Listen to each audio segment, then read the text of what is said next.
Medina Baye ak Léona Niassène ca Kaolack la nekk midi sënkam moo fa jot waxtu woowe moo jot ci studio King FM Midi Culture asalaamaaleykum. Midi Culture. tey di fukki fan ak ñaar ci weeru juin atum 2019 àdduna wërngal këpp di ci màggal xeex liggéeyloo kon tout tànk yi fekk booba waa ONG Human Rights Watch fésal kon ab bataaxal gannaaw gëstu bu ñu def ci diggante atum 2017 jàpp 2018 la ñu ko daal di xamle bokk na ci ñaaw téef yi nu leen di def lu ci mel ni di leen dóor ak di leen sàkku Mamadou Wane nekk coordonnateur plateforme pour la promotion des droits humains ne nguur gi ci boppam ñoo ca war a sàkk pexe waa congrès de la renaissance démocratique démb lañ doon amal ndajeek taskatu xibaar yi Abdoul Mbaye ak yi ñooñam ne dinañ yóbbu Aliou Sall ca kanamu CREI yi di ngeen dégg faram-fàcceek la tukkee ca ndaje mu ni mel ci biir Midi Culture li mbokk yak leneen buñ ci noppee dinañ ci boole yeneen i ponk ba ci biti réew tàggat yaram soogaa dugg ci pàcc bi nu jagleele aada ak cosaan mu gën caa fës kon ndaje mi yenn ci ay woykat doon amal ni ki démb ne SODAV da leen a war a abal ñu delloo si waat BSDA ndax nag ñoom amalul benn yoon seenub liggéey na mu ware Alaaji Man bokk ci SODAV ne gaaña la ñu wax loolee dara amu ca te it la ñu def sorewul ak saaga institution dinañ wax itam ci kuréel gi nu duppee kon gi duppee seen bopp affaire bi fii la ak sunu réussite te ay artistes daal di koy sos nataal bi ak gan gi buñ ko faram-fàccee ba noppi Midi Culture lay buur ñu ñaanalante Daouda Gueye moo nekk ci machine bi. Midi Culture.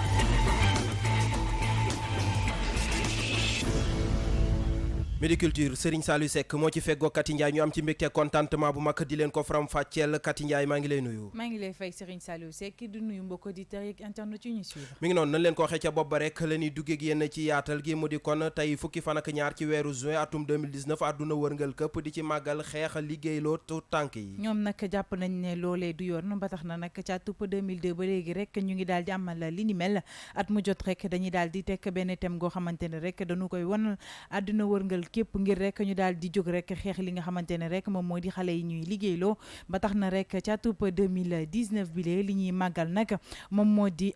accomplissement yi nga xamante ne rek nit ñi def nañu ko jëm rek ci 100 ans de soutien yi nga xamante ne OIT daal dina koy def fépp ci àddina bi ngir xeex li ni mel. ci tout tànk yi la ñuy des ba tey waaye bi la yoon guney taalibe yi mu mel ni waa ONG Human Rights Watch daal dina ñuy génne leneen jëmale ko ci ñoom. jëmale leen ko ci ñoom nag ñuy xamle ne xale yi nekk ci mbedd bi nag ay métital yu métti la ñuy dund ba tax na rek ci seen rapport atub 2017 jàpp atub 2018 lañu ko daal di xamle rek ni xale yuy bëri yi nga xamante ni dañoo daal di nekk ci école coranique bu Sénégal nag li nga xamante ni moom moo di négligence dafa daal di bëri ci ñoom ba tax na rek ñuy xamle ni bu ñenn ñi amee ay feebar yu métti am na ci ñoo xamante ne rek dañu ci daal di jëlee ay faatu noonu daal di teewlu ki nga xamante ni moom moo di Kumba Ba. bu ñu sukkandikoo ci rapport bu ONG Human Rights Watch fi ci Sénégal lu ëpp téeméeri junni xale dañ leen di liggéeyloo ñu ci ëpp nag ñu leen di yalwaanloo di leen indiloo ay xaalis te ñu koy def di seen maître coranique yi di ñu leen di jàngal ci daara yi te ku ko ci deful ay daan sax mën na la cee fekk bu ñu sukkandikoo ba tey ci rapport bi fukk ak juróom benni taalibe daal dinañu ñàkk seen bakkan diggante atum 2017 ak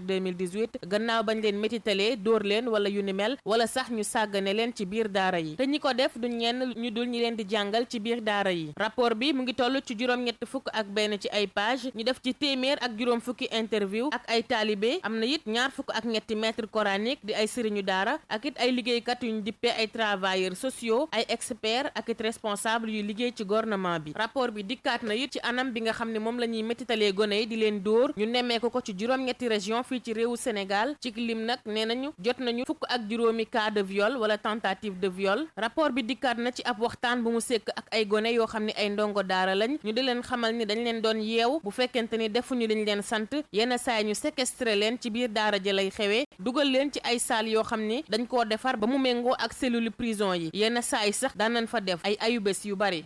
Kumba Ba ñaawteef yu ñuy teg ci kaw ndongo daara yi tax na kon ba kuréel yu saytu ak yelleefu doomu aadama jukk ngir di ko ñaawlu. ñoom nag dañu daal di jukk di xamle ne file ci Sénégal lu ëpp 500 000 gone rek dañ leen di jëfandikoo ngir ñuy liggéey nag ci secteur d'activité yu bëri donte file di Sénégal nag am nañ bépp jumtukaay gu nu war a am rek ngir xeex li ni mel ki ko daal di xamle ñoom ñooy di coordonnateur plateforme pour la promotion des droits humains daal di koy xamle di xamle rek ni taalibe yi rek ñoom ñoo ci daal di gën a loru nanu teewlu Mamadou Wane ci micro wu Kumba Ba. liggéey xale nag dafa bari ay xeet am nay liggéeyu soo xoolee xale yu góor yi bokkul ak liggéeyu xale yu jigéen ñi xale jigéen ñu ndaw yi ñu ci bari soo gisee seen liggéey ci affaire mbindaan la di daan seen doole mais di liggéey ci conditions yi nga xam ne yu metti nga xam ne dafay tax nga xam ne day indi tolof ci seen jàng donc affaire mbindaan yi moo dañu gën a ràññalee ci liggéey xale yu jigéen ñi am na ay xale yu jigéen ñi nga xam ne bien que mineur lañu dañ leen di jariñoo ci prostitution xale yu bari ñu ngi nekk tey ñu ne apprenti lañu dangay nekk apprenti pendant ay presque fukki at c'est-à-dire man xamal Sénégal lu ma jaaxal dañuy xaar ba ñeneen def rapport ñu soog a wax te loolu ñu fekk ci suñu bët bis bu nekk ñu gis ay taalibe bi ci mbedd bi di yelwaan guddeeg bëccëg ñu nga xam combien de fois lañu gis ay xale yi nga xam ne dañuy nekk ci yenn kii suñ fa jógee ñu jàpp jénga leen dafa am Human Rights Watch wax dëgg yàlla Sénégal dañuy toog di seetaan léegi nag su ñeen ñi génnee nag ñu commencé loolu ñun ñoo ko war a génne yéen journalistes yi nañu waxante dëgg information yu bari su loolu yooyu duñ ci jot moo tax maa ngi rendre hommage à tous les journalistes au Sénégal man mooy sama principale source Sénégal la ngi nii soo bëggoon manifester nga ne da ngay manifester dem woon ci yenn kii dañ da koy tere doo ko mën GMI dañ koy teg partout. mu nekkoon kàddu yi Mamadou Wane gannaaw jokkoom ak Kumba Ba ngeen di wéy di déglu Midi Culture ci rajo King FM midi moo jot ba tegal juróom-benn simili. King FM première radio digitale du Sénégal. dañuy wéyal wax ci leneen rawatina kon coow li nga xam si daanaka moo amee dëkk bi dox ci diggante Aliou Sall ak waa BBC taxoon congrès de la renaissance démocratique woote woon ci am ndaje. woote woon nañ ab ndaje rek di daal di xamle ne dinañu fas yéene porter plainte yóbbu ko rek ci procureur spécial de la CREI jëmale ko ci Aliou Sall ak it Franck Timis ak it ñëpp ñi nga xamante ne ñoom ñooy di ay fonctionnaires yoo xamante ne dañoo daal di bokk ci coowal Petrotim boobule ñoom leader bu CRD daal di nañu xamle ni Mamadou Lamine Diallo Abdoul Mbaye ak it Thierno Alassane Sall ndax ñoom ñooñee ñoo doon jàkkaarloog taskatu xibaar yi ne loolee la ñu fas yéene def nanu teewlu compte rendu bu Ndeye Mati Dia. ñi jiite congrès de renaissance démocratique nee nañ dinañ déposer ab plainte ca kanamu cour de répression de l'enrichissement illicite di CREI jëmale ko ci Aliou Sall ñu yokk ci ne njiitu réew mi di Macky Sall daf leen wor ba tax ñu war a ubbi ab procès ngir lañ mbët ku ci mel ni Aly Ngouille Ndiaye ak Mahammed Boun Abdallah Dionne Abdoul Mbaye li ñu soxla mooy haute trahison bi kan moo ko indi fan la jógee naka la mënee am waaye toog naan nañ ko teg décret yi nga xam ne ñoo tax contrat ba Ablaye Wade ndax nag ñun dañu wax dëgg Macky Sall lu mu deful duñu ne moo ko def waaye lu mu def dinañ ne moo ko def Ablaye Wade lu mu deful dinañ ne defu ko waaye Ablaye Wade li mu def dinañ ne moo ko def. moom mi fi nekkoon élimaanu jëwriñ ci nguur gi fi ne wéy di ñaawlu kàddu yi am ci rapport bu ministre de l'énergie mu yokk ci ne dara du ci dëgg. rapport présentation bi nga xam ne ay fen moo ci nekk ba mën a indi ñu jël pétrole Sénégal jëppal ko saay-saayu tubaab Samba Boy bu tudd Franck Timis ànd ceeg rakku président de la République muy Aliou Sall rapport de présentation boobu nga xam ne moo mën a indi loolu dañ ca fen yóbbu ko ca conseil de ministre procureur bu ñu ooyee moom yaakaar naa ne mën naa wax ci tudd ku ne ñun yàkkamti nañu dem ca moom wax ko li ci xam. ngir tontu ci xoxatal yi ñu leen di def leader bu CRD bi ne lépp lu leen dal président Macky Sall la Mamadou Lamine Diallo. de toute façon ñun wala kenn ci ñun su ko dara dalee responsabilité directe de Macky Sall est engagée. loolu dama bëgg mu leer ñun complot ñu ndax la ñuy def dañ koy def en public. ñoom ñiy jiite congrès de renaissance démocratique bi nee nañu ba Sénégal des Sénégal ba tey lii mooy scandale bi fi gën a rëy. cant ak ngërëm ñeel na la Ndeye Mati Dieng ñu wax ci leneen rawatina wàllum xëy mi mu mel ni kon ñi leen di formation école entreprise bi génne nañ seen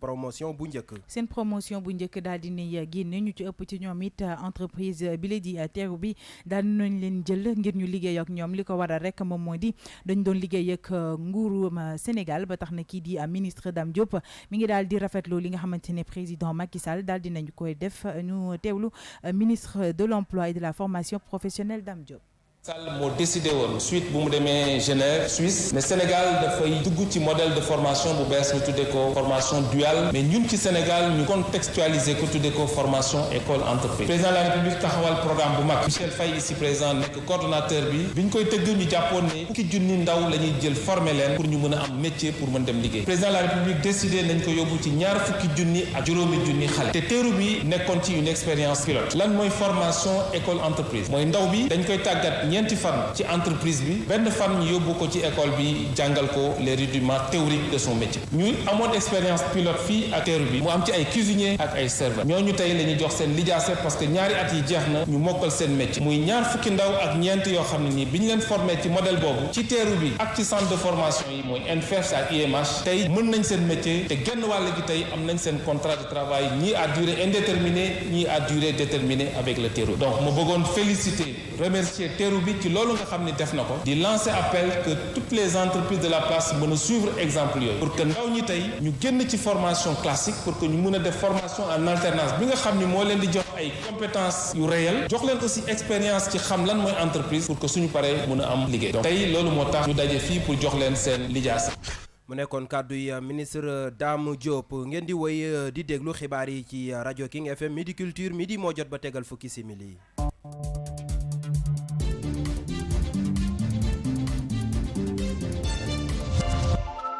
ma nga noonu bàkk boobee kon xibaaru biti réew yi lay yëgle ak ñun ci studio bi Kumba Ba maa ngi lay nuyu. maa ngi lay fay Serigne Saliou nuyukat yi ak auditeurs yu King FM. maa ngi lay fay Kumba ñu tàmbali ko foofule ca Mali laaj bi taxaw samp rek mooy ñan ñoo nekk ci ginnaaw cong ga amoon foofule ca Sobane.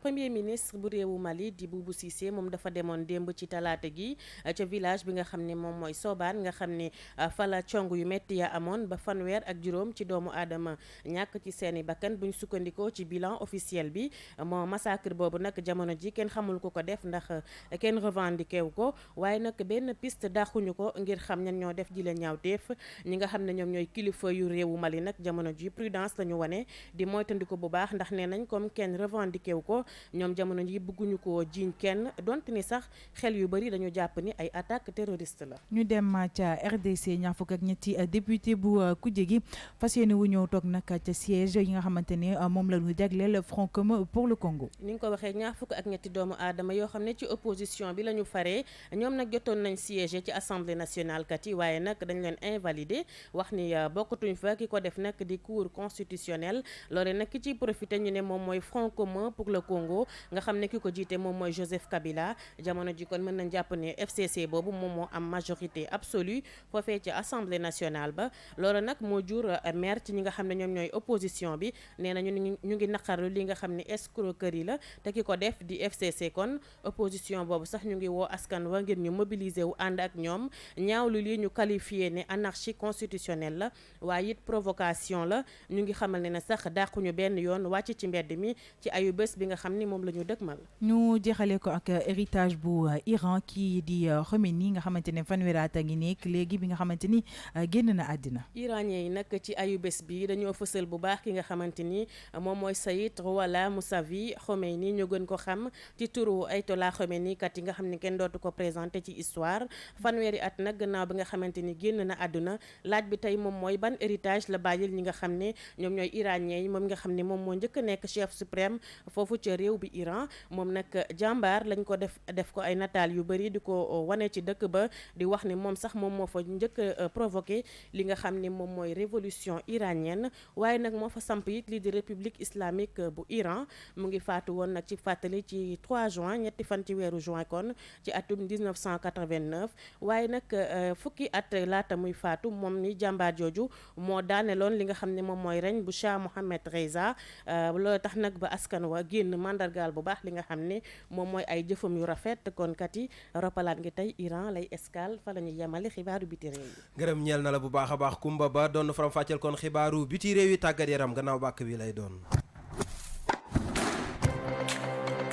Tout de suite, le sport. Now, sports.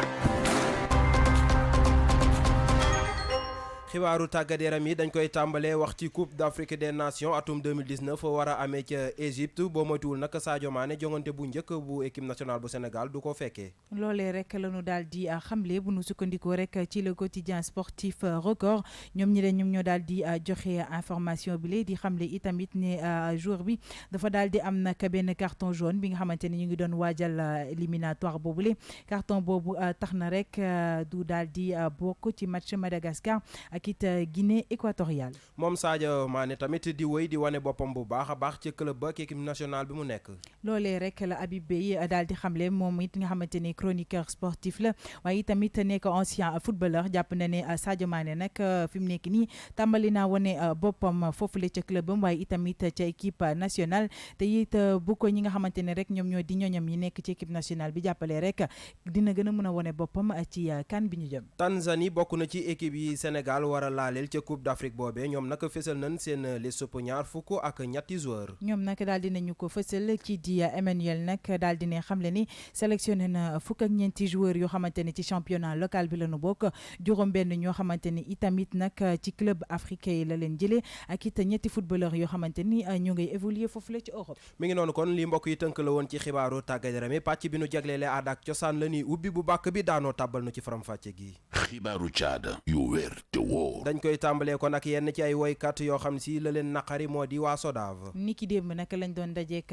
taskatu xibaar yi ba tax na rek ñuy daal di ñaawlu li nga xamante ne rek moom moo di mauvaise gestion bu SODAV di la sénégalaise du droit d'auteur et des droits voisins nekk ex BSDA ba tax na rek ñoom it ñu ngi daal di xamle lu toll ko juróomi at a ngi nii seen koppar nag joxuñu leen ko ba tax na fi mu nekk li nu bëgg mooy rek ñu daal di delloo si waat lii di bureau sénégalais des droits d'auteur compte rendu bi rek Penda Badji moo ko def. artiste yu Sénégal nag mer ba futu la ñu yeewoo ginnaaw ba ñu daal di coppee lii di BSDA daal di koy dippee SODAV muy sénégalaise du droit d'auteur et des droits voisins ñu amoon yaakaar ni nag seen nakar dina leen dëddu juróomi at ci ren jotatuñu seen i ndàmpaay Maam Góor Diazaka moo yore seen kàddu. BSDA bi mu fi nekk léeg-léeg sax ñu woo la ne la am nga fi tuuti xaalis kaay jël si ko 5 ans ngi nii am na ñoo xam ne 4 fois lañ koy yokk da ngay dem ba yow xamuloo ndax yow añ ak reer ak ndékki ñun bi ñuy BSDA moom la ñu doon jox SODAV bi mu ñëwee ba léegi ndékkee fi def te ndékki li xamuñu ban heure lañ koy jox. dénoncé wuñu ay affaire u nit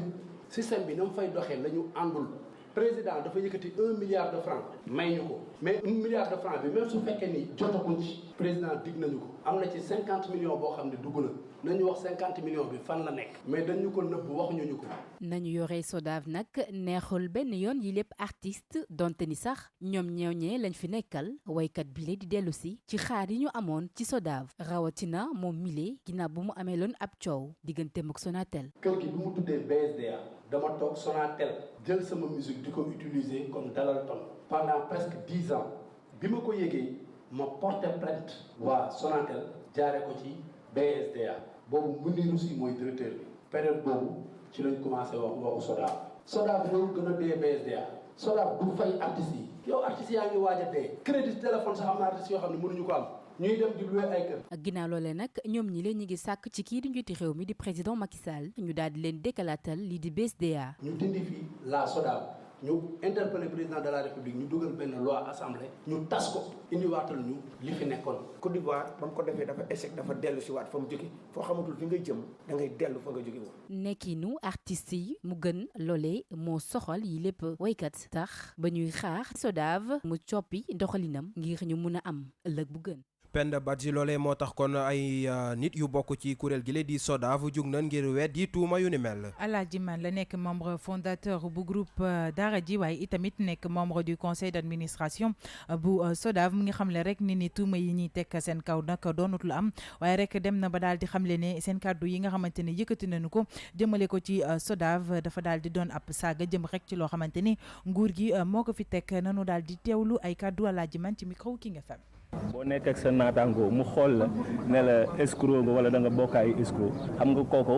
dafa fàtte li nga xamante ni jiitu na lii dafa am lu jiitu lii te mu nekk suñu diggante ci lu jiitu li nekk suñu diggante ñuy xoolante ci biir ay bët ak loo kàddu googu du mës a jib xëy na nag lii moo tax nit sax ñëw taxaw di jàkkaarloog nit naan ko escroc nga parce que bu fekkee ci wàllu liggéey rek du suñu jikko bu fekkee ci wàllu jokkalante rek ñun ci liggéey lañ ñu xamee moo tax bi ñu ñëwee toog SODAV ñi ñu fa teg ay artistes la ñu aussi ñun jóguñu jóg rek toog SODAV dafa am ay nit ñu tase assemblée générale voté ñu ne ñun de dañoo bëgg représenter ñu ne diw ak diw la ñu ne voté ñuy xool di xool ci tableau yi ba ñu ne fal nañu diw ak diw ci collège bi huissier yi nekk foofu bind bu ñu paree def rapport processus yëpp dañ ci jaar xam nga boo jaaree ci loolu nga ñëw ñu jox la société bu tudd SODAV boo xam ne loi 2008 moo ko tënk ci ni ñu koy créer ni ñu koy doxalee ak naka lay fonctionner nga ni société boobu teguñu ko ci yoon c'est vraiment saaga institution sénégalaise ak l'Assemblée nationale bi nga xam ne moo voté loi bi c'est saaga vraiment la signature du décret du président de la République qui a autorisé la promulgation et de cette loi également la loi qui donne existence à la SODAV xam nga yooyu yëpp responsabilité la. mu nekkoon kàddu yi Alaaji Man nekk membre fondateur bu groupe Daara ji bokkit ci conseil d'administration bu SODAV ñu wax ci geneen kuréel boo xam si ay woykat ca nekk boobee nag ñu ngi duppee seen bopp affaire bi fii la ak sunu réussite. mu nekk ab association goo xamante ne rek dañuy xeex li nga xamante ne moom moo di ñàkkum liggéey ak it immigration clandestine yi nga xamante ne ndaw ñi ñoo koy def ba tax na ñu daal di génnee ab mike teg ca nag ab single goo xamante ne ñu ngi ko daal di dippee affaire bi fii la ànd ceeg ay woykat yu ci mel ni di Jaawa di Yoro Ndiaye ak it ñeneen loolee rek ngir daal di gën a encourager ndaw ñi ngir ñu toog ci Sénégal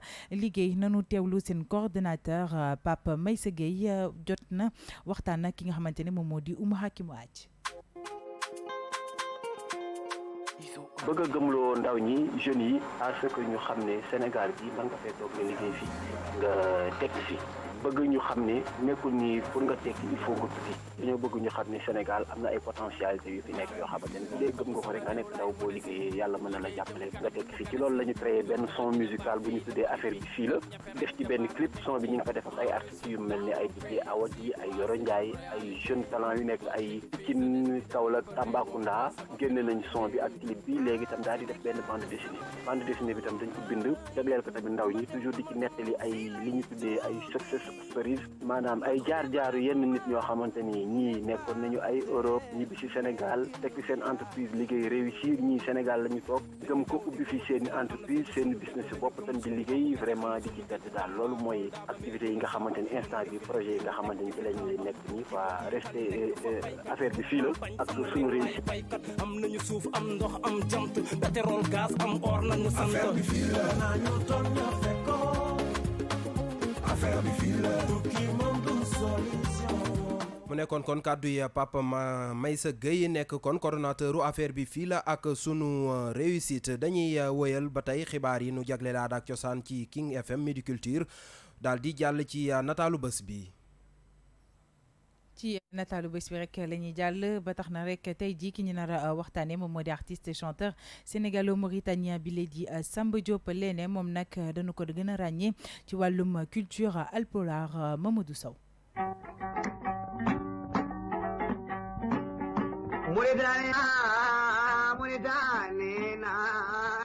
Samba Diop mbiɗen o waɗi koɓe mbanno o waɗi koɓe mbaɗani ɗum waɗi o yi koɓe jiino o yi koɓe jiyani o dañi koɓe dañño o dañi kadi ne koɓe dañani. Samba Diop Léné wala sax nañu ko daan dàkkantele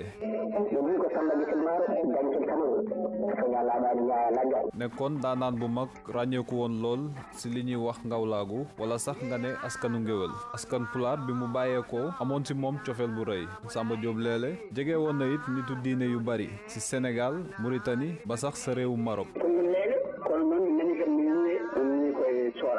soraw kala ceerno jiiɗani huufi deftere kala ceerno jannguɗo mana haala Allah ka naade hoore mum en hakkita wonko moftani soraw wonko haalta e soraw ɗum kay mbiɗo andi ɗum ñuy wax ni sax Léné bi takk si turam bi ma nga bàyyeekoo si làkkum arab tekki guddi maanaam leyl ñu ko daan jagleel ndaanaan yi daan yëngu si wàllu poésie ak woy maanaam ñu si gënoon ràññeeku moom Samba Diop Léné doon na jëmmal ak dooleel askan wi mu bokk di askanu pulaar. avril 1960 ñande Sénégal heɓata indépendance kettuɗe Samba Diop e haalirde dowla Sénégal ñande heen. jamonoy indépendance Samba Diop Léné taxoon na doomu Fuuta yu bari yu daan seen doole si Ndakaaru ak sa bitim réew am beneen taxawaay maanaam gën a gëm seen bopp si wàllum liggéey ba si colin moom Alhaji Samba Diop Léné mën nañu wax sax ni collaborateur la woon ak kii di Thierno Seydou Nourou Tall si jëmmal ak taaral culture halpulaar fépp si Afrique ak sax sa ensemble lyrique traditionnel ba mu bokkoon.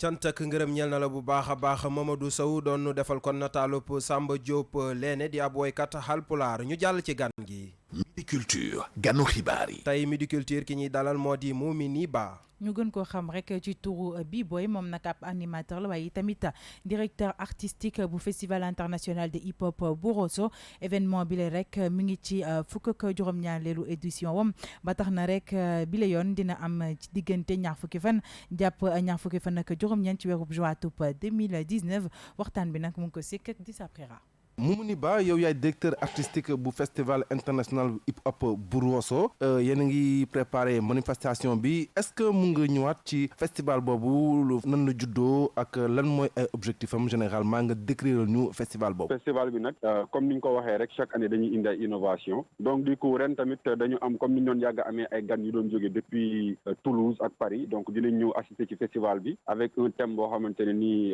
le professeur Abdoulaye Niang et moi-même ñun ñoo nar a def conférence bi inchallah donc le thème porte sur le hip-hop comme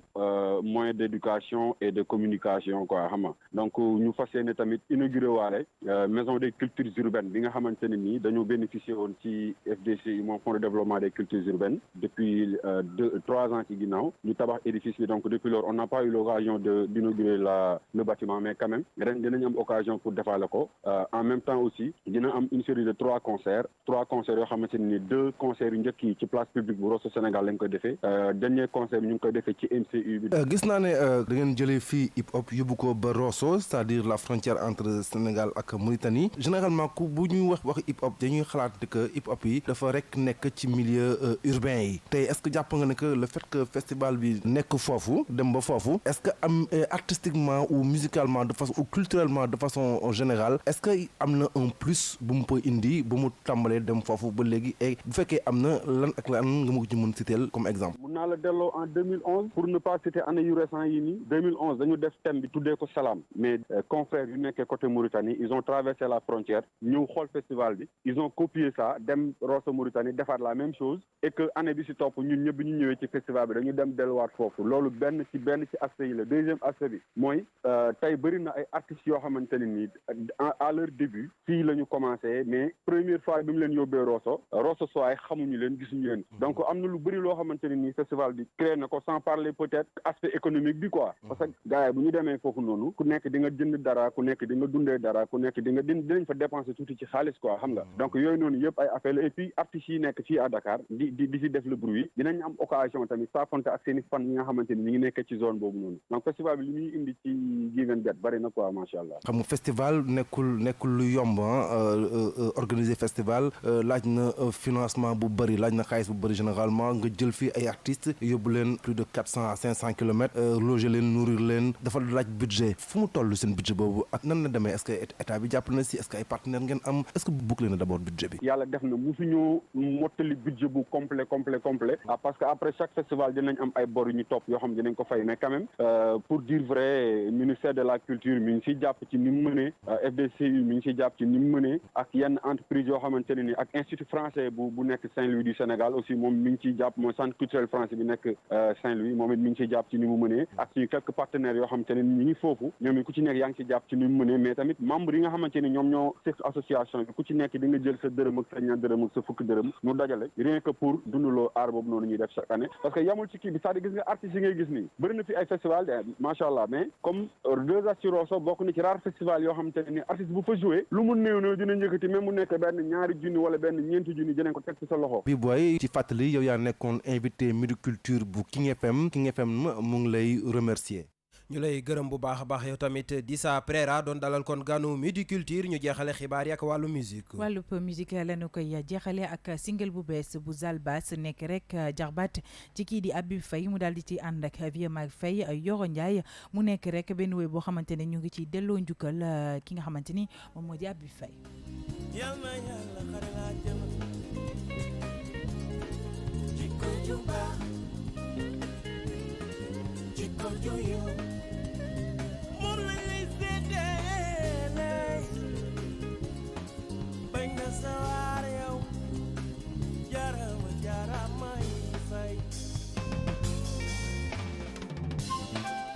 mi ngi noonu kon mbokk yi foofee la ni yam ak yéen ci Midi Culture di jaajëfal bu baax a baax ñu nu doon topp ci 99.4 ak ci www.kingfm.sn di jaajëfal bu baax a baax Kati Ndiaye. maa ngi lay jaajëfal bu baax yow itam Serigne Saliou Seck di jaajëfal mbokk auditeurs yeeg internet ci ñu doon suivre di leen jox dig daje suba incha allah ci Midi Culture. cant ak ngërëm ñeel na tamit Daouda Gueye mi nekkoon ci machine bi production Kaderlo moo fa fare woon digital Yacine Pouy réalisation Dissa Prera léegi kon Pape Cheikh mooy ñëw wëyal